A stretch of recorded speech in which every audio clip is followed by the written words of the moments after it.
Hello everyone, how are you today? It's me, Shane Lee. Alright, here's the finished steak. Show it to you, as I can. Now, again, that's a porterhouse. Cooked to about medium. Now, if you want to, you might can pop it in the microwave if you're unsure of its wellness or something. I don't know. I've also got a baked potato on the heat, or something like that. But again, I got some chips or something like that. I might could even do some vegetables or whatever. But the point is, if you don't even try, you don't know what you can do. But if someone tells you definitely no, they're not into something, you gotta accept that too. And that's all I can tell people. Now, you learn things differently, and if you understand that, that's fine.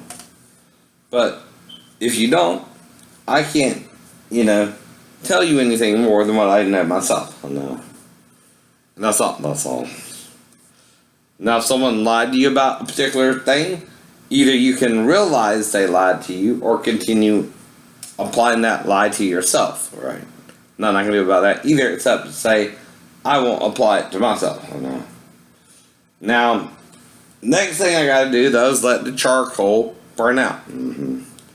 Till it, burns out, or I can pour water on it or something like that. But, again, I'm just gonna let it burn out. That might mean I'm gonna leave my garage open until it does, but I'll also lock my inner door, so you can't get in. And again, that's the point. I don't know what's going on here, but I know when I'm being attacked to a point, and I know when I'm not being attacked to a point through my martial arts lessons. Now, the first one was basically covered up. The second one, not so much, but okay, I was in the military, right? And I can't prove that they were linked or two different attacks as well, or anything on that either. I can name you a few people I was having arguments with at the time. My wife, Pastor Thomas, maybe. But again, if it happened on base before I can get it off base, that seems more realistic because of the amount of time it took to get me to the hospital, right?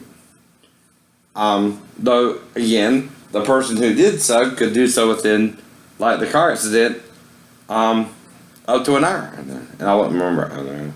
Because that's how long it probably took me to get out the car and after the accident there and get to the hospital or something. So that's just the rough estimate too. Now, of course, my mom remembers the accident. So what, is she lying? So does my sister a little bit, right?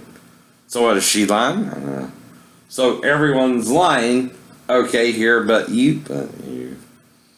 I don't think so. There's too many people who were aware of the car accident than you. So it had to be, for some reason, I was speeding around the curve, but I don't think I would just go off the road, so I think someone was playing chicken with me, and Roddy knew who it was. Now, maybe that person made Roddy swear to take it to the grave or something. I don't know. Because they might have even stopped to see if we were okay. I don't know. And Roddy was, but I was not the hell out. But yeah, might have also seen me arrive. I don't know. But like I said. And the first thing you're supposed to do when someone's knocked out is check them for a pulse and see if they're still alive, right? So like I said, But it's a miracle the steering wheel didn't crush my chest and stuff like that as well. But that's the point.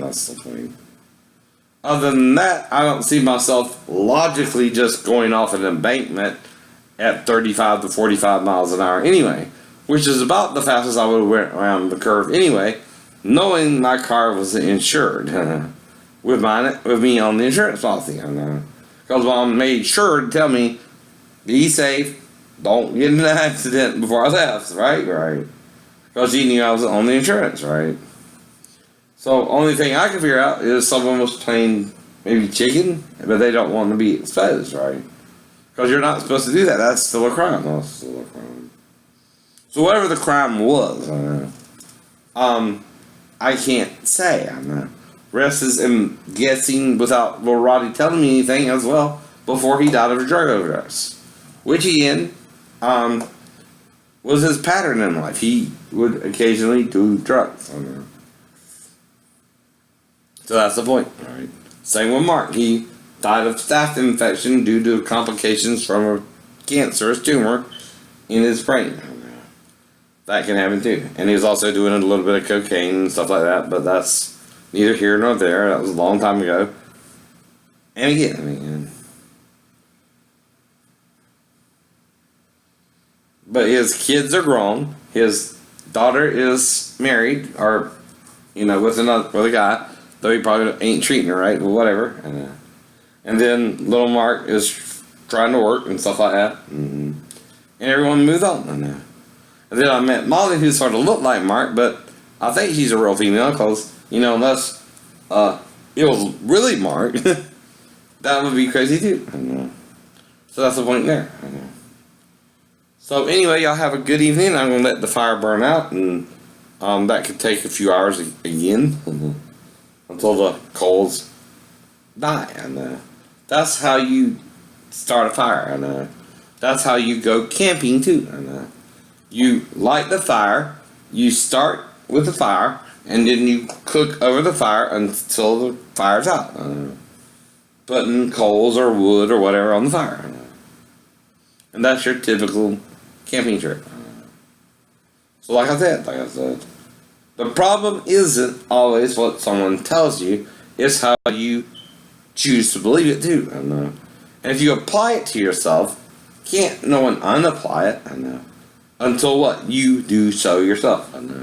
If you tell yourself you don't have a choice in something, and until you meet a greater force who proves to you you do, until then, you don't.